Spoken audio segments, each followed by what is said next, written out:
I'll introduce. Right.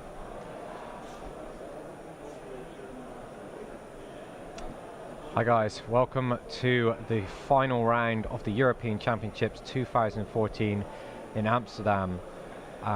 In honor of a man I very much look up to, it all comes down to this. The final round. The final round. The final round. The final round. Marcel Burri versus Eugen Heidt. And they're playing... It is Lightsworn decks versus Mermel. We have everything. There's explosions, and it's going to be awesome. Everything.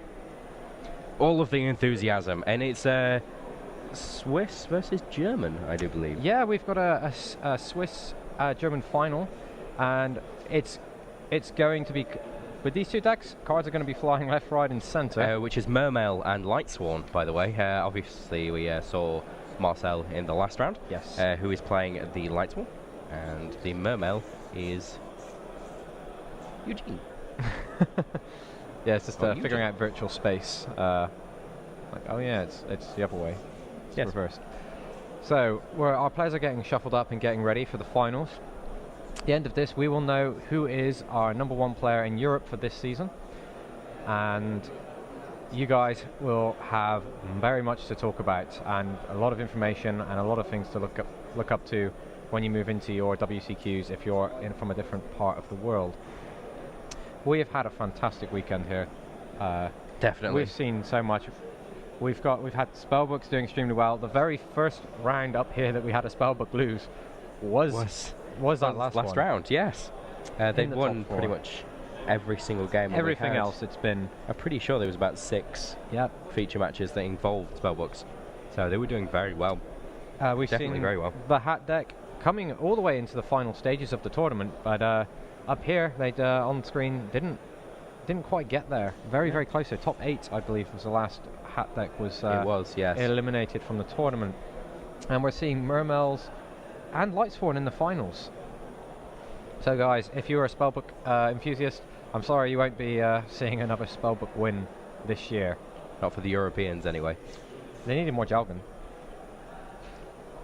Eugen is not the be all and end all. It should be. It's horrible nightmares for people in the last that played last year European Championships. Yeah. So what do you guys think going into this last round? A bit of information about the decks that we're looking at. Eugen is playing 24 monsters, 9 spells, 7 traps in his Mermel. Pretty standard. It's a very ratios. standard Mermel deck, to be honest with you. I can't see anything in particular. And we're also seeing a very monster-heavy Lightsworn deck. And we've seen how this works already in the last match. Yeah, what is that? 27 monsters, 8 spells, and 5 trap cards. And 5 trap cards, wow. Again, in such a trap-heavy format, you're going to find that a lot of decks are going to be trying to negate those traps and just getting rid of the back row, but against this deck, you need a lot of monster removal more than anything. These guys not playing the heavy traps, breaking away from what we saw prevalent in the national championships that we were running all across Europe, where trap card numbers were up at their highest point of 20 and monster counts were very low, and then these guys have just flipped the ratios right back. Definitely. It seems we have just got a completely different format. I mean, even from the YCS's very recent one, it's completely changed. YCS Paris, yeah, but there's been a couple of releases that's had effect. The Lightsworn structure deck, obviously, as we're now sitting in the final with a Lightsworn from Marcel. There is that. Yeah. I believe Primal Origin, people have finally got to grips with that by now. Yeah, they've had a lot of time to playtest and get used to it since a lot of the nationals were going on at different times. Primal Origin wasn't actually legal for many of the nationals, but it was towards the tail end, and then of course it was for this event. I'm not sure how close we are to starting, if they're still setting up, or... Let's take a look at that. What's going on. See if they're getting ready still.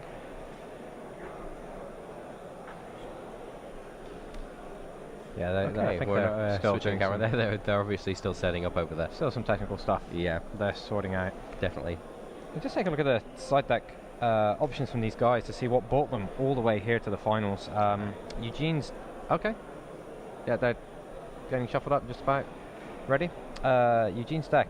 3 Maxi, 2 Xe Universe, 2 Black Pawn of Heaven, 3 Mystical Space Typhoon, 2 DD Crow, 2 Light Imprisoning Mirrors, and 1 Malevolent Catastrophe in Eugene's side deck.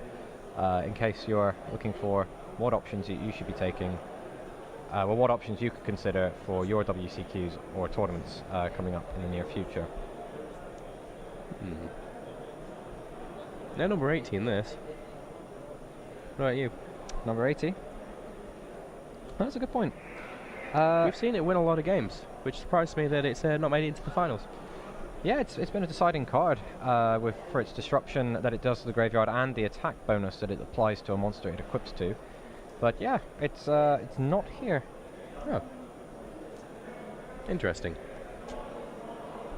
I mean, as I said last round, Rainbow Karibo is going to make a definite comeback for the for WCQs and for the World Championships. Yeah, most definitely. It saw a lot of attention when the card first came out, and then people seem to just lose interest in Rainbow Karibo, and now we're seeing 2 main decks, I believe. Is it 2 main decks? Yes, it's 2 main decks. 2 main decks in the finalist Lightsworn deck, Marcel, Burri.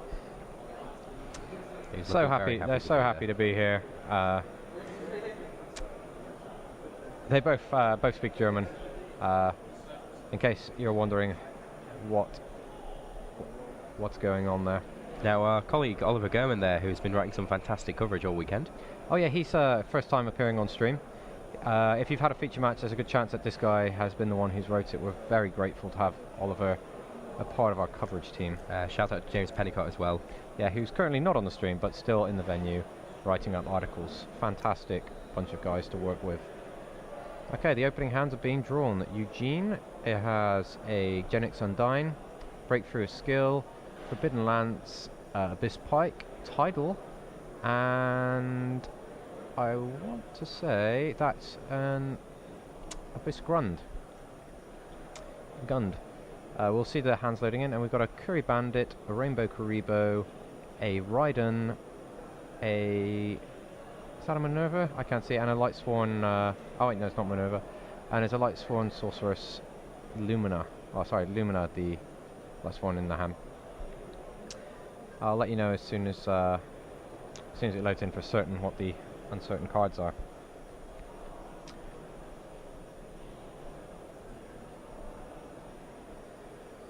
This is going to be combo centric. Combo-licious. Actually, you've got the combo-licious from Eugene, and then you've just got aggression coming from Marcel. He's going to be burning through that deck and throwing threats at Eugene, forcing Eugene to deal with all of this. Both of these players, there we go, they're both extremely happy to be on this table. They've both probably played the matches against the other's deck for the whole time, and they're probably both very aware of what each are playing at this stage. They all got to have Eugene quite a nice chat when we were giving some interviews earlier. Yeah, Eugene's taking the first turn, and he starts with a Genix Undyne.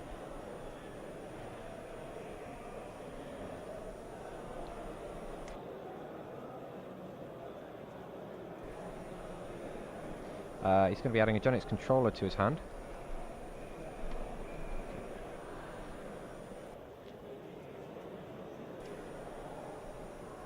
Okay, so we've got a Genix Controller added to the hand, and a Atlantean Dragoon sent to the graveyard, which gives Eugene another card to search for, and it's an Abyss Megalo. And 2 face down cards. I am getting a few technical difficulties right here on my... Nothing to worry about though. Yeah, we'll get this sorted for you in just a second. Okay, we're seeing a Curry Bandit being summoned for Marcel.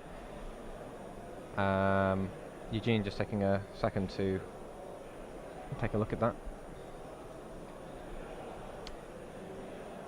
Eugene looking at the breakthrough skill, and decides, yeah, he's going to use the breakthrough skill on the Curry Bandit. And play passes back to Eugene. Eugene denying Marcel the use of that Curry Bandit, slowing him down in the early stages of the duel.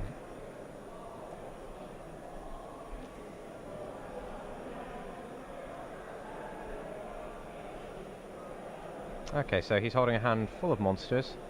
and potential combos. So the cogs are turning in Eugene's head as he considers what to unleash.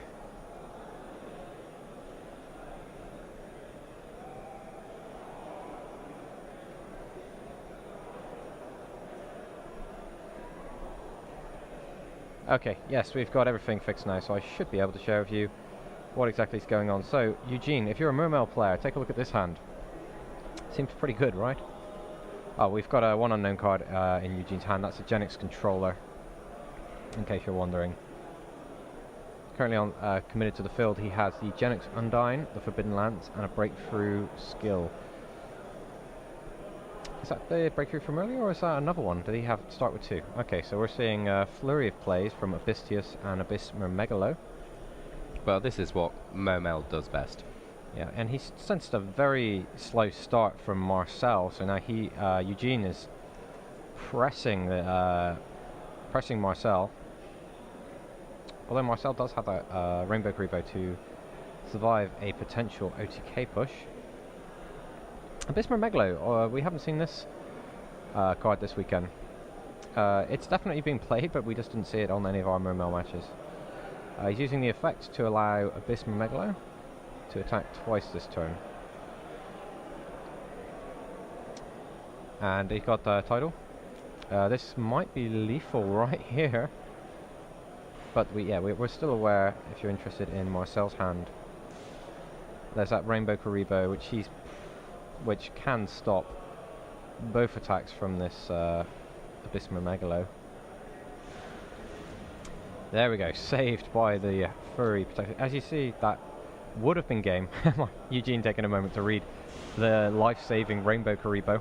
Karibo saving people duels for a long time now. Yeah. Very long time. In all forms. Yes. Okay, so this actually, this stops Eugene from winning the duel right here, but he still has a lot of monsters and a lot of options open to him before he ends his turn, and then Marcel's going to be forced to...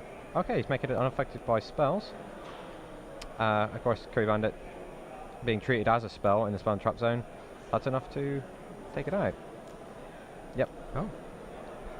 So he did have the answer to that and still pressed the OTK. So Curry Not Curry Rainbow Bandit. Karibo. Rainbow Karibo, not a Curry Bandit. Curry Bandit is not a spell card. It was on the field though. It was on the field. I can see how you got confused, but no, it was the Rainbow Karibo there that was unaffected. Made it unaffected. It was enough. So that was a very quick game 1, which we expect from Mermails. That's a fair play from Eugene. I would have missed a Forbidden Lance play myself, because of course it's a spell in the spell and trap zone, and I would have looked at that and gone, oh, okay, and probably pass a turn and not taken the. Well, I wouldn't pass a turn. It becomes a quick spell card, I believe. Yeah, you have to actually equip it to the opponent's monster. Yes. But I would have probably missed that. It's the little things like that where Eugene took the game away solely by being prepared for it. Even though Rainbow Karibo is surprise tech, it just shows the level of preparation that Eugene Heidt has put into definitely getting ready for this European Championship. He saw that coming and he knew he had the answer and could press game through that. But I do think one of the reasons why I was looking at the card, I mean, he could have been actually testing out things like Noble Knights, because of course you have the Queen. Yeah, you have that who becomes a quick spell card there. So that's one way that he would definitely know that he would be able to make that play. Yeah, if it came up in his previous testing sessions, he goes, "Oh, this is the same as X." But this just encourages you to try a whole multitude of decks, even the ones that are currently. Well, you have the decks that are currently dominating higher level tournaments, but it's also to try and catch the off the wall decks, because you learn these interactions just for experimenting. Yeah. Full credit to Eugene there, just forcing that win through. Marcel not looking so happy now. Yeah, when a little bit frustrated. When you're playing the Lightsworn deck and you're not pushing all the dragons at your opponent, and instead you're getting a bunch of dragons and stuff pushed towards you, you're not going to be happy. No. Not when you've got sea serpents and fish to the face. Yeah, that's not going to do him any good. No. Not at all. Let's see how Marcel deals with this. You have Marcel's side deck there. I do, and it looks like he put some Vanity's Emptiness in there. That's what I caught. Yeah, it looked like the Vanity's Emptiness, which is very good when Eugene commits to some of his Mermail combos. The Vanity Emptiness is going to be completely able to lock Eugene out. Right, we're seeing some cards drawn. I see a Curry Bandit, a Judgment Dragon, an Honest, Lila Lightsworn Sorceress, and 2 Solar Recharges. This is going to be a lightning fast start for Marcel, who's going first in this. And I see from Eugen. Eugene, sorry? Eugene. Yeah, sorry, Eugene. I will just make the point that Alpe Eugen is not in the finals at this point. He's not. Eugene. He was here this weekend. He was here this weekend, which is probably he's one of the named players that did compete in this weekend.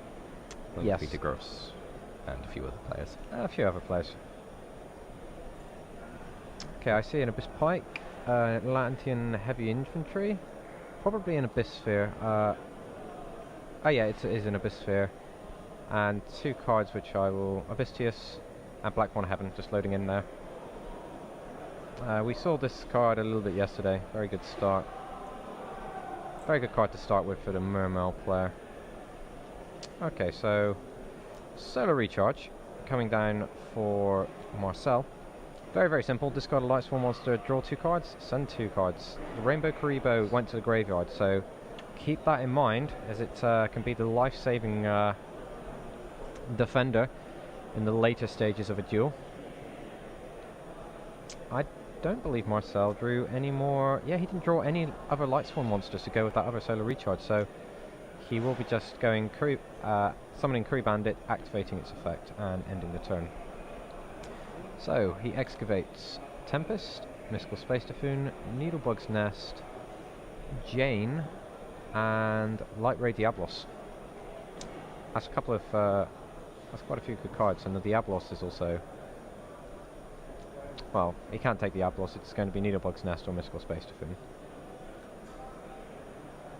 And there's the Mystical Space Typhoon. He goes for the Mystical Space Typhoon. And he passes with an open field to Eugene. Eugene drawing a card, and it is a Soul Charge, a card we've seen a lot of this weekend. Not overpowering the games, but... It's not looking good for Marcel at the moment, not with that hand. It's a bit clunky, I'll give you that. Now, can you just bring up Eugene's hand? Yeah, Eugene is currently looking at this, so... He's looking at some combo. How would you guys combo with this? It's very interesting, because Marcel hasn't committed any cards to the field, the Atlantean Heavy Infantry won't be taking out any additional cards if discarded as a cost for any of those other Mermail monsters, so some of the extra... the effects that sort of help pay for themselves. He's not really got any window for that.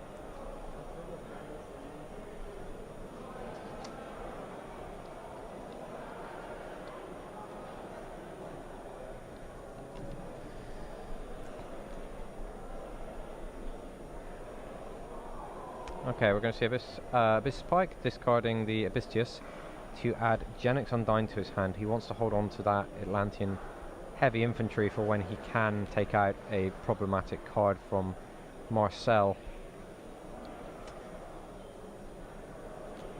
2 cards go face down. That's an Abyss Sphere and a Black Horn of Heaven, which is a very good start for Eugene. And play will be going back to Marcel.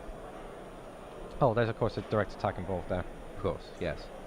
That's the life points have changed there. He does have the Mystical Space Typhoon. Marcel does have the Mystical Space Typhoon in hand to combat the Abyss Sphere. We'll see how he decides. Oh, he's drawn a Phoenix Wing Blast. This is a really slow hand for him. I don't know if he has 4 light monsters with different names. Or is it 5? Yes, he does. He can summon the Light Ray Diablos. Does Eugene respond to this?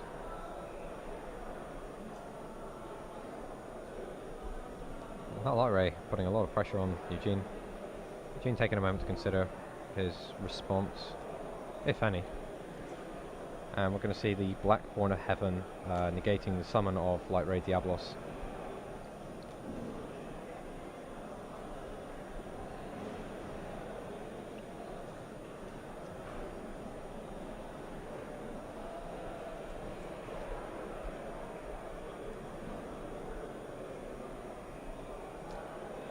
Phoenix Wind Blast being set by Marcel and play being passed back to Eugen.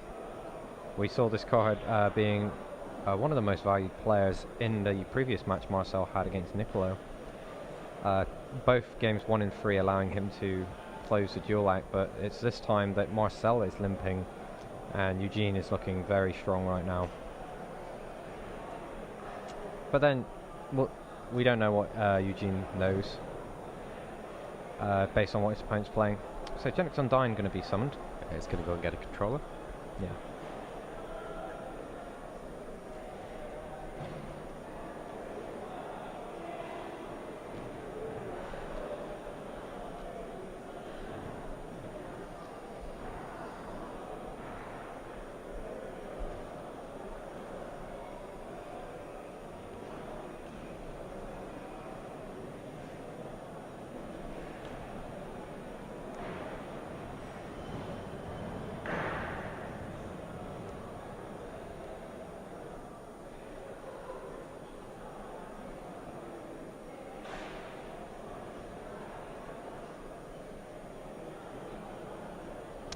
It takes a little while to consider which of these options. I mean, he is in the final of the European Championships, and he's considering his whole sequence of plays, which after he sends the Atlantean Dragoons to the graveyard, he will get to search his deck for another card. And we see that Genix Controller, which has been the bane of my existence today, as it keeps appearing as a blank card and confusing me.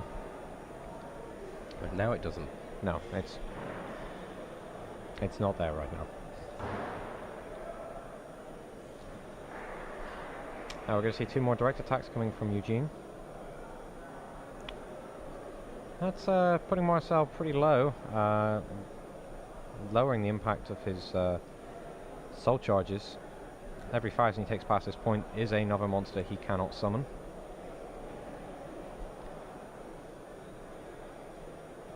As we know that Marcel does play soul charge. Let's see here. Yes, Marcel is remaining 2 soul charges. That's a very nice hand that's there. Okay, he's going to use the Rainbow Karibo to stop one of those attacks. Yeah. He draws a card. It's a Gareth. That goes very nice with the solar recharge he has in his hand since the first turn. Oh, yeah. Sorry.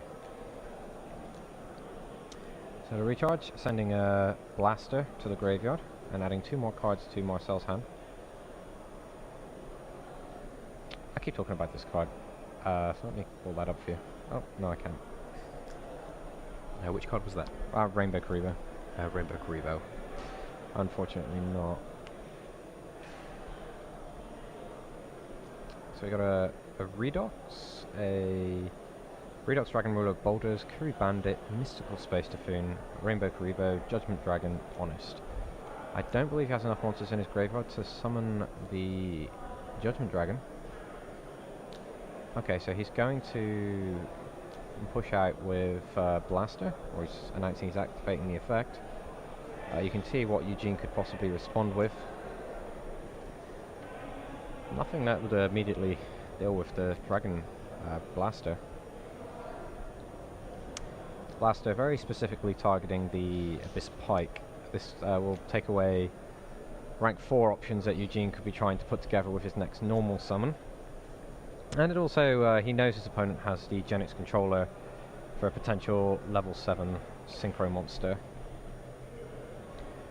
Okay, and Marcel summons Curry Bandit.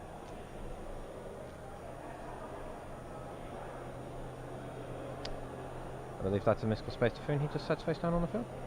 Certainly look that way. Yep. If Marcel can see it through till next turn, if he gets this Curry Bandit effect off. Nope, it's Abyss Sphere.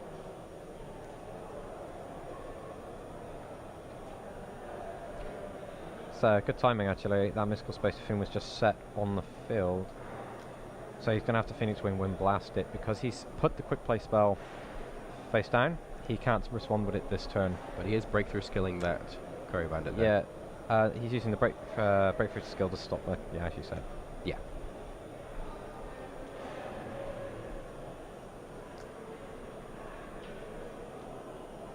Eugene playing extremely well here. Very well timed with his cards. Play goes back to Eugene. His opponent's field, the Blaster is very, very strong. And we've got the Super Secret Honest, which helped Marcel win that last game, that last round, to put him here in the finals.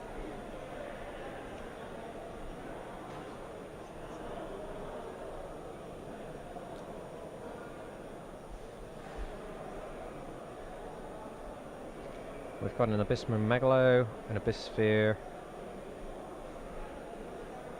I thought that he tried to resolve before the Abyss Sphere. I can just bring that one up for you guys. It's a very powerful card. Yeah, he has another one in his hand. It's very, very good. It is, I believe, the same one. Need to get put back on top. Oh yeah, got put back on top of his deck. Yeah, good catch.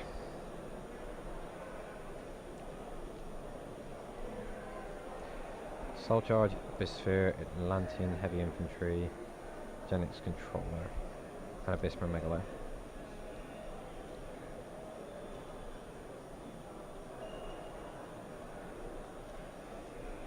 Eugene's just taking a few moments to consider what he can do here.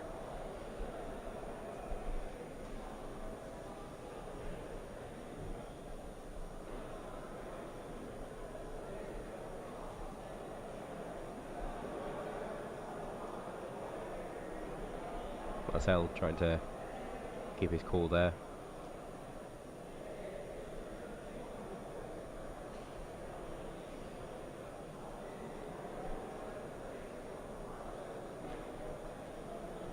Yep, Marcel is going to let that Genix Controller be summoned, and an Exy summon, that's going to be Ghost Rick Alucard. We've seen that a lot this weekend, the Ghost Rick Alucard being very good against the large number of face down spells and traps. Okay.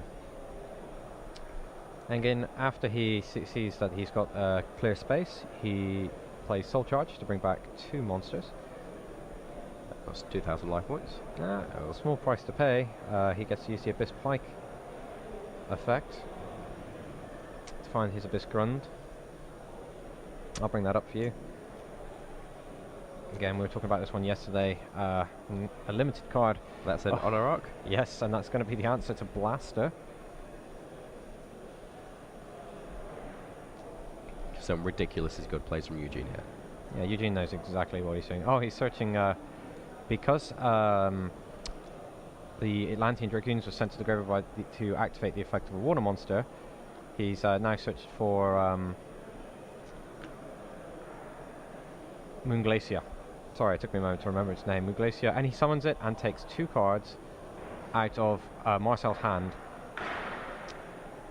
Marcel now left with just a Judgment Dragon. Wow, that couldn't have hit any better. Yeah, he's left him with a Judgment Dragon that he cannot summon.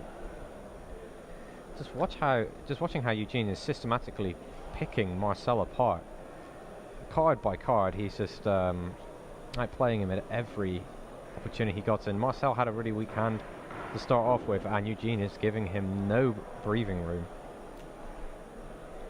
Clearly a master level player right here in the finals. Entirely deserving to be here. Now both of these players are, as we've seen Marcel do some fantastic things in his previous round. We still see no attacks because of the Soul Charge, so now we've got another Dragon Ruler coming up. The field. He's trying to wall up with his Redox. Oh, his card draw I've got here was another Judgment Dragon. That's rather unhelpful.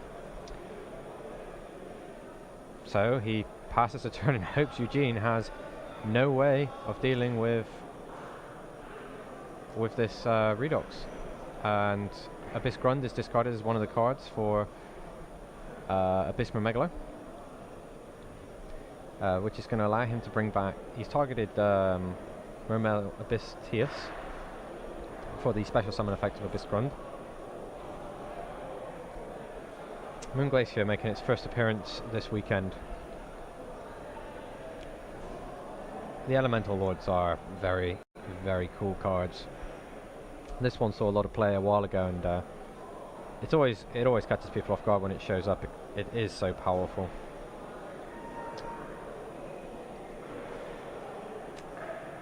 Eugen is taking a moment to consider his plays, but he could be just a few more moves away from being the 2014 European champion. He's oh, and there's the big eye, and I believe that is First time this weekend. First time this weekend we've seen number 11 big eye. That's it. There's a handshake. And there it is. Eugen Heidt, your European champion, 2014 from Amsterdam. Eugen taking it down with Mermels. Eugen is winning Amsterdam from Germany.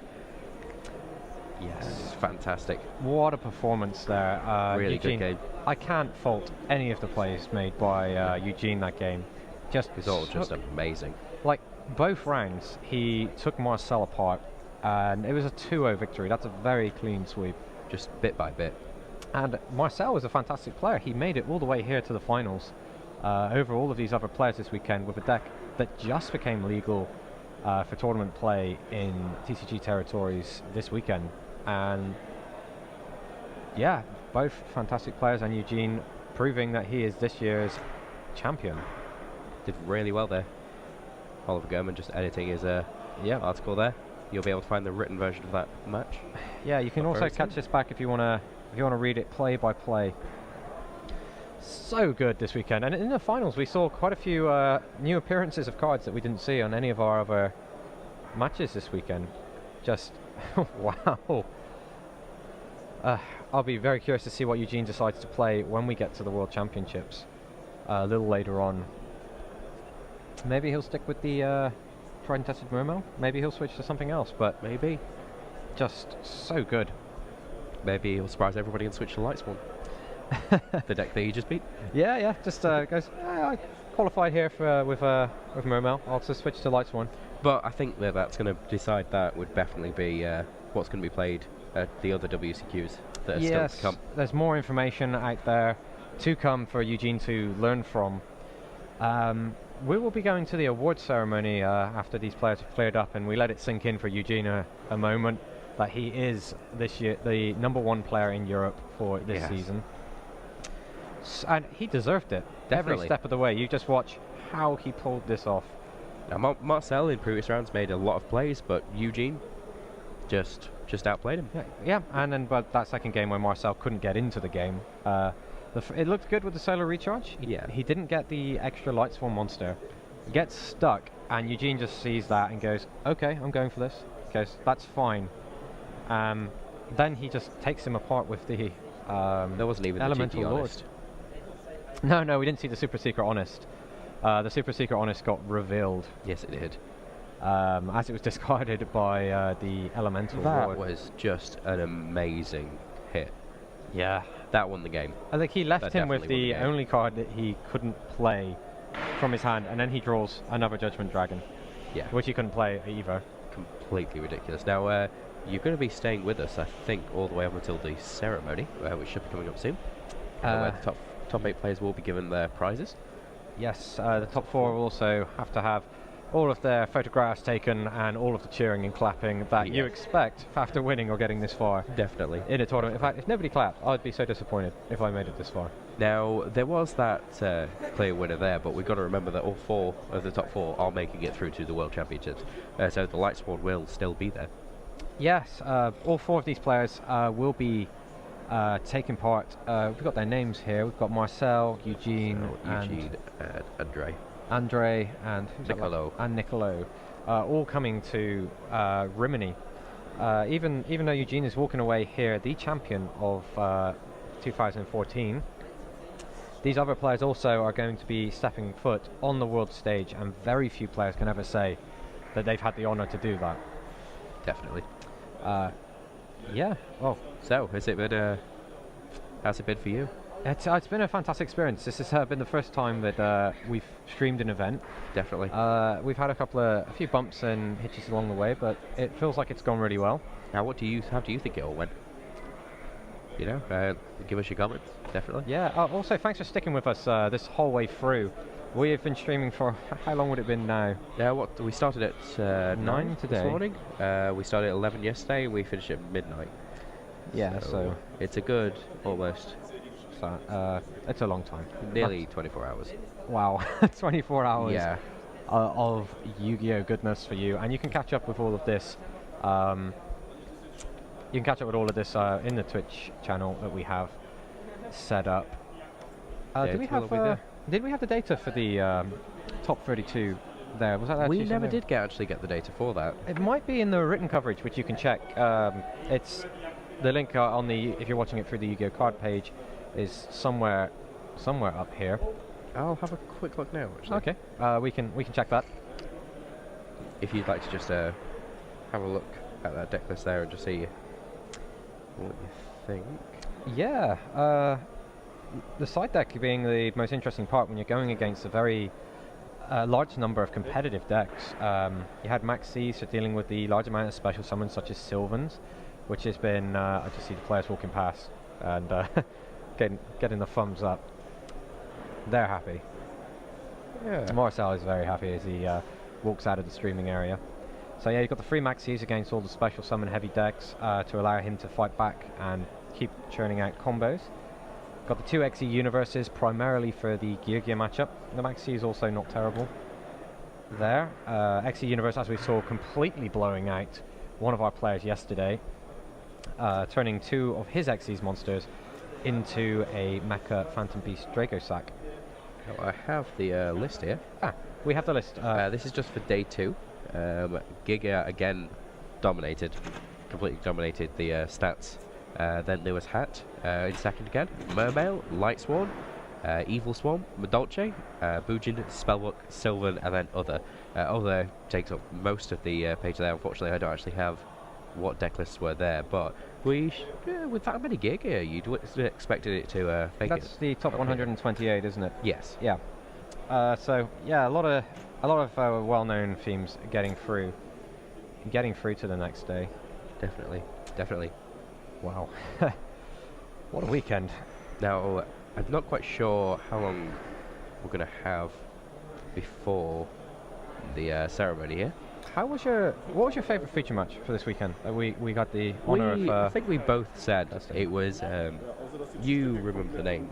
Tariq from South Africa. Yes, the incredibly friendly man. What? That guy is a hero. Definitely. I want to go ask him for his autograph. If I see him around, I'm going to do that. Just really nice, so trusting.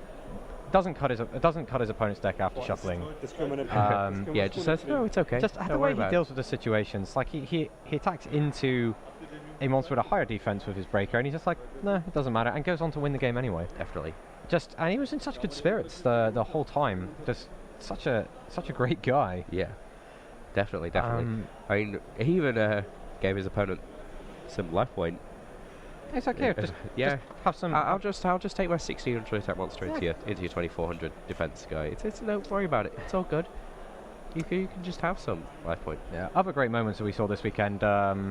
Niccolo, why me moment when he attacked straight into Surprise Honest, which completely shut down what would have been a brilliant start for Niccolo that could have carried him straight into the game. Getting taken out by that Honest. We saw... What else did we see? We saw Spellbooks doing their thing earlier on in the tournament. Different route, always end up same results, apart from Niccolo in the finals there. Getting the Spellbook Tower, getting the Spellbook of Fate, and just running over the opponent with far too many cards. We're never going to get over that, Honest. Well, neither did Niccolo. He clearly couldn't get over it. You see him afterwards. He's just shaking his head. He's going to watch this back. And Niccolo, you're a great sport. Yeah. Just remember that it will be lovely to see him in the world. Honest is a card. Honest is a card. It is played in Light Swan. Most definitely. I would have expected it too, because you get to this stage, and you're in front of all these people watching. You've got all of the remaining competitors downstairs currently watching. They're watching on a bit of a delay, so we'll probably start hearing the cheering. It just oh no, we've already we can see on the stream that they've called up, so they're all supporting their players.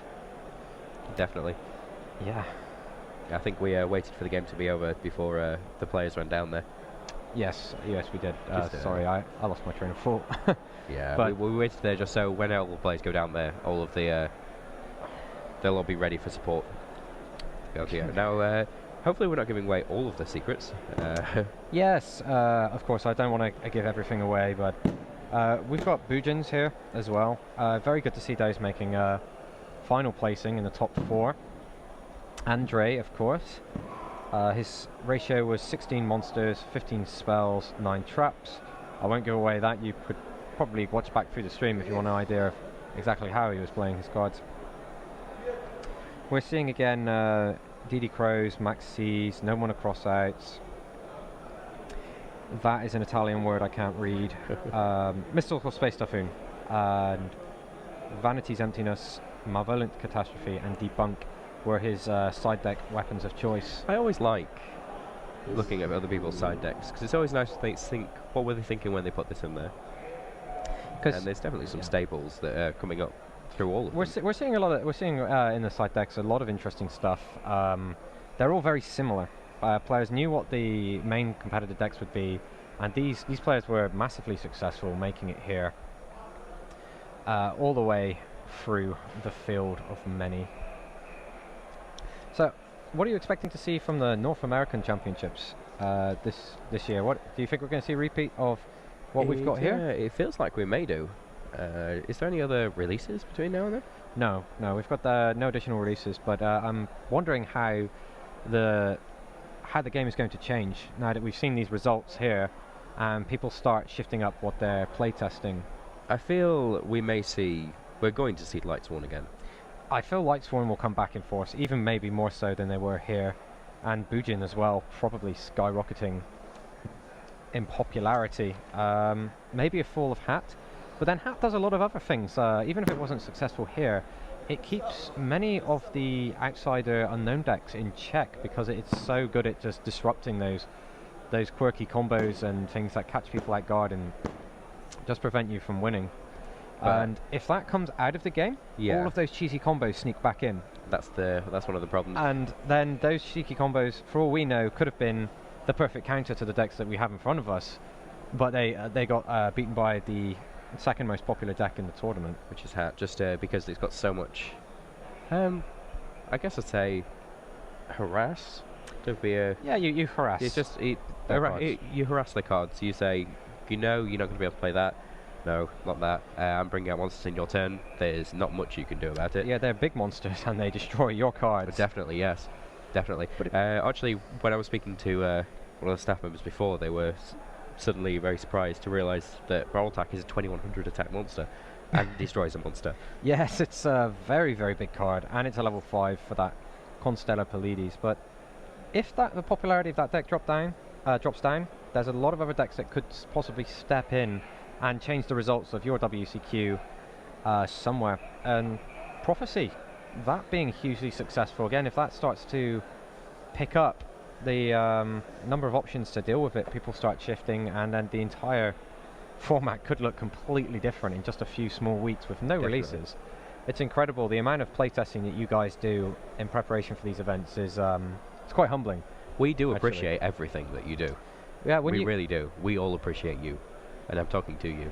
Yeah, you come to these events, you watch our stream, and you keep up with all what's going on, and we're just very grateful to be able to bring you this coverage. Definitely, it's been good.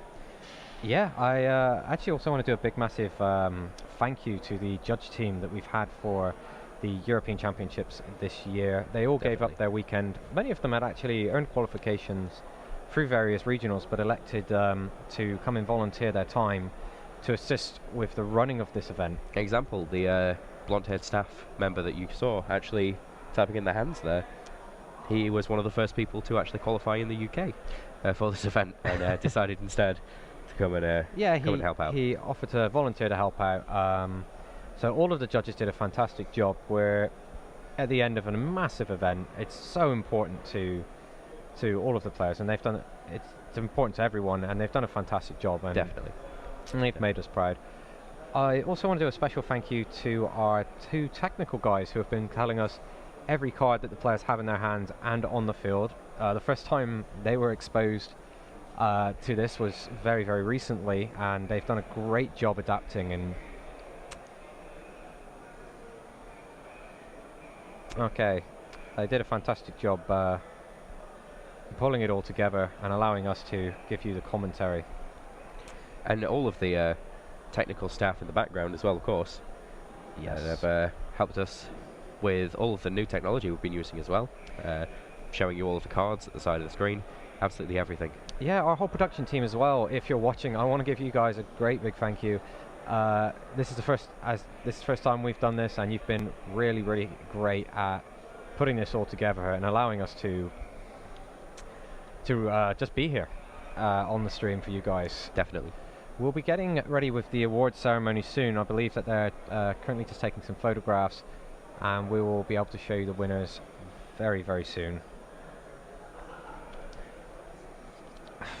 Most valuable card this weekend. What do you think was the Most best valuable card? Which Fiendish card? Chain. Fiendish Chain. Actually, Fiendish Chain. yeah, Fiendish Chain. Fiendish Chain, #1 player. We saw how many times it just shut everything down. Now nobody thinks of it like that. No, it's that soul charge. Very, very good card. Fiendish Chain. That's what it's all about. Yeah, it's been all because you go soul charge. Oh well, now I'll get out my XE cards. Fiendish Chain. It's gonna haunt me forever. And It is going to haunt you forever. Marcel wasn't playing Fiendish Chain, and neither was Eugen. Although, So, what you said is the most valuable card. It didn't appear in the finals. but then again, they weren't playing trap heavy decks because they knew that it was trap heavy meta. Yep, it was better to have more questions than to your opponent that they were forced to answer than fill your deck with answers. Eventually, these trap decks ran out of steam. Just couldn't deal with the amount of aggression, and Eugen and Marcel was able to bring it through just by simply pushing too much at their opponents. And if you don't mind me interrupting, I feel like a lot of this is to do with the fact that everybody was expecting Heidt and decided that stop locking your opponent down and stopping the back row is going to be the best option. And obviously, Heidt players were expected to play against Heidt.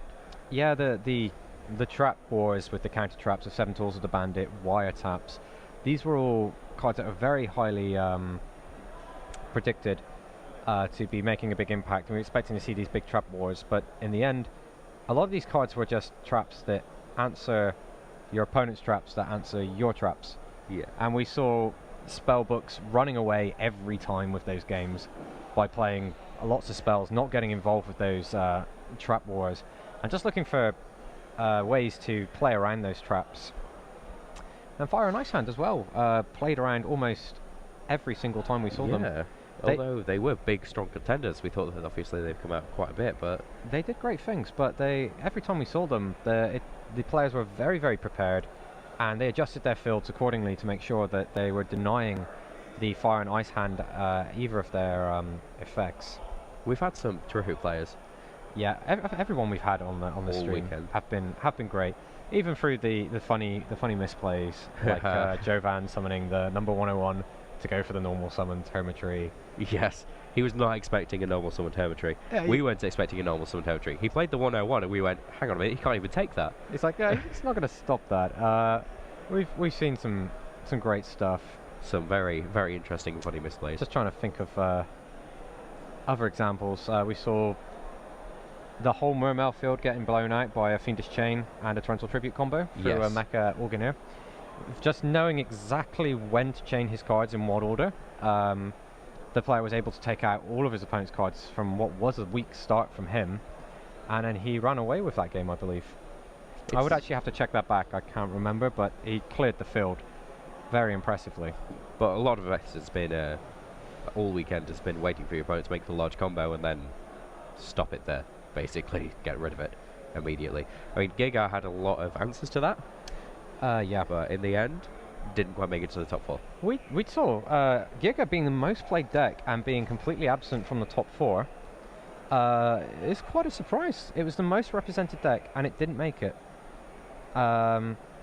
Again, probably too busy trying to get involved with those. I've got an answer for your answer, and not enough questions. I use this a lot by question if you're just tuning in, or whatever. By question, I mean it's something that your opponent has to deal with. If you don't deal with this, you will lose the game. Yeah. And an answer is, that makes that go away. Essentially, yeah. And if you've got too many of that makes that go away, but you don't have any way of actually asking your opponent the same questions, then you know you're gonna definitely struggle. Yeah, it's just closing out the games, being massively difficult. You can take a look at the scene behind us. There's been all these boats going past. It's been driving the crowd wild. They're really, really big boats. They are big boats that are behind us. Bear with me one moment, please.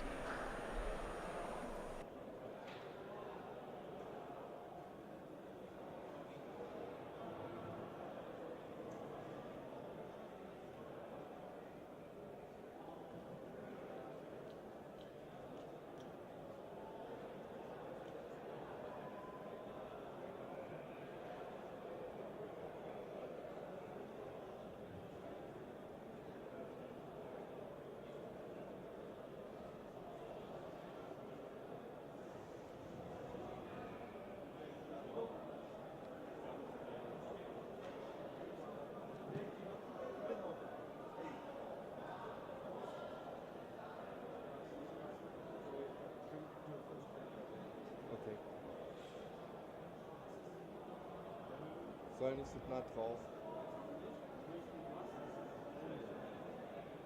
Wenn ich das richtig verstanden habe, auf die Preise.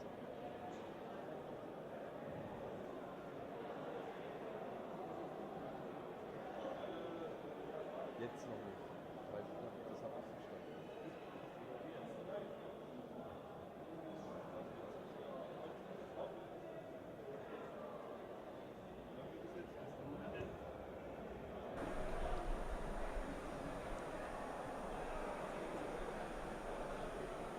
And now we're going to join my colleague over with the prizes, Matt Bell, and we'll be giving the prizes out as soon as we can. It's just over there right now.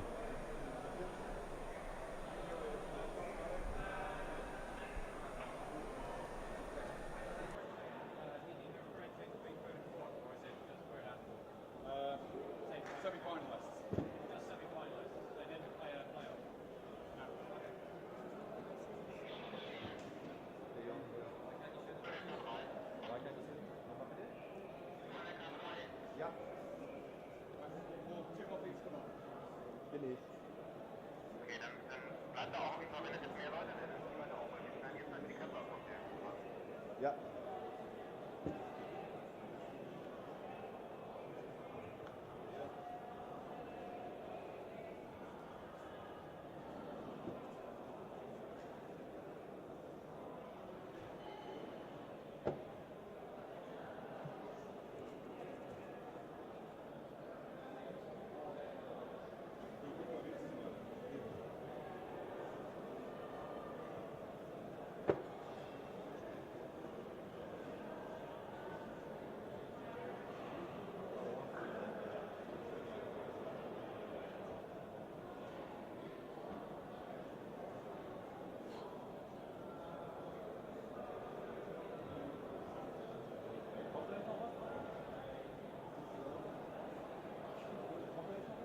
Nee, eigentlich nicht.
Press.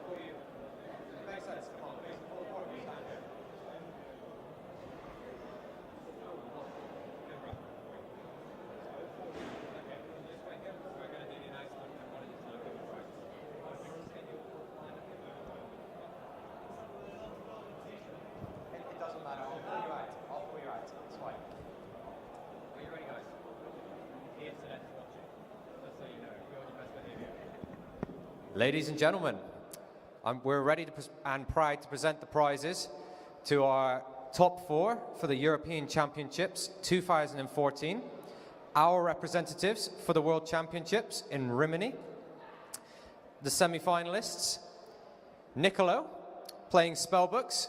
Can we get a big round of applause for Nicolo? Nicolo, please step forward.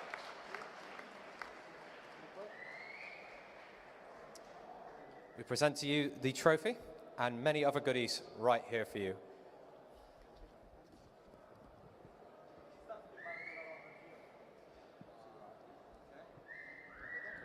Should I take a picture or something? Yeah, if you just turn to face... oh.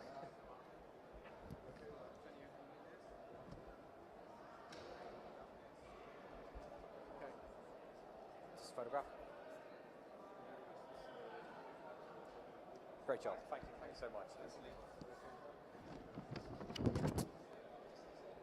Our next semi-finalist, also from Italy, Andre. Bringing Bujins all the way to the top 4 of the European Championships. Well played this weekend, fantastic. It's been a lot of fun watching you play. It was a lot of fun commentating. If you just take a look for the photo. We're very proud to hand people far too many prizes to actually carry. Can I go? You're free to go. Andre making a quick escape. In second place, bringing Light Swan for the first event that it was legal in, all the way to the finals, Marcel.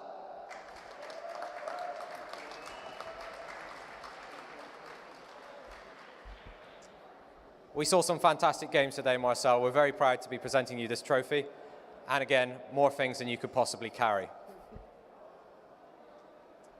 The real trick is getting a good photograph of you holding it all.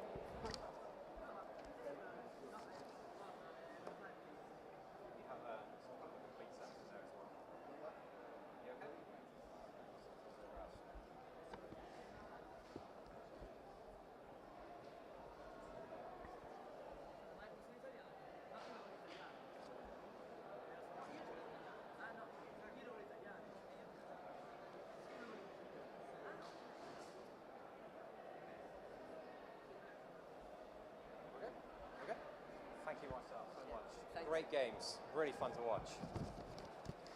And now the moment you've all been waiting for. Our winner from Germany, your European champion 2014, Eugen. Mermels for the win.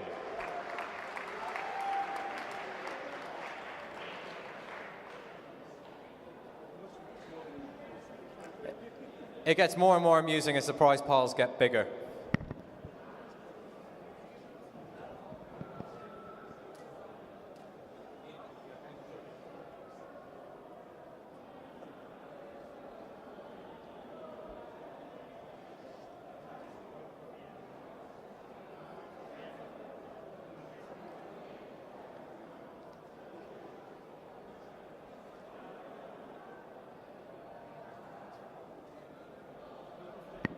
Absolutely fantastic play from Eugen this weekend. If you get a chance to see that on the stream, you should watch. You could learn a thing from Eugen. Top man. Can I get another big round of applause for your European champion, Eugen?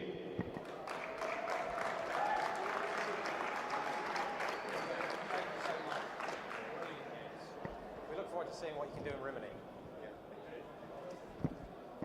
And this draws a close to the European Championships for this year. I'm getting the warning. It's going to be the last warning we get this weekend. We look forward to seeing you in Rimini, either watching us and cheering on our champions, or just attending to see them live. Guys, you've been great this weekend. Thank you so much for coming. Take care.